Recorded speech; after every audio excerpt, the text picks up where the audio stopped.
మాత్రం అప్పుడే ప్రభుత్వం వచ్చింది. ప్రభుత్వం వచ్చినప్పుడు ఎట్లా చేయాలి? నువ్వు 6 గ్యారంటీలు ఎట్లా చేస్తావు చెయ్యి, తప్పలేదు. మేము కూడా సహకరిస్తాం గవర్నమెంట్కు, మేము కూడా పార్ట్ ఆఫ్ గవర్నమెంటే కదా. కానీ ఇంత దౌర్జన్యమేందా? వాడిని గురపడతాం, నీ అంతు చూస్తాం, నీ పని చూస్తాం. ఇదే నేను యాదగుండే ఇట్లా వాళ్ళు గెలిచిన లెక్క తిరుగుతున్నా ఓడిపోయినప్పుడు.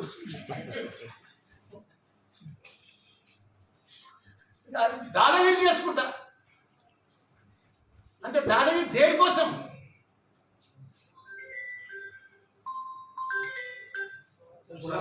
సంబంధించి డాక్టర్ ప్రభాకర్, సుధీర్ రెడ్డి, మన హరివర్ధన్ రెడ్డి, మన వజ్రేష్ యాదవ్,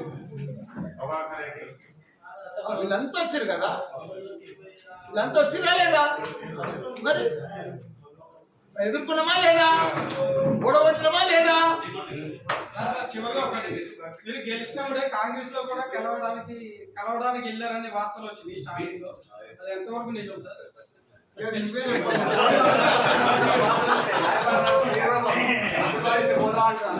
ఇప్పుడు ఎంపీకి మీ కుటుంబ సభ్యులు ఎవరైనా ఇస్తారు?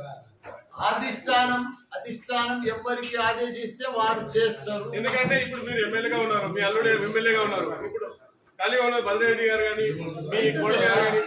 నేనేమన్నా నీకు ఏం చెప్పినా?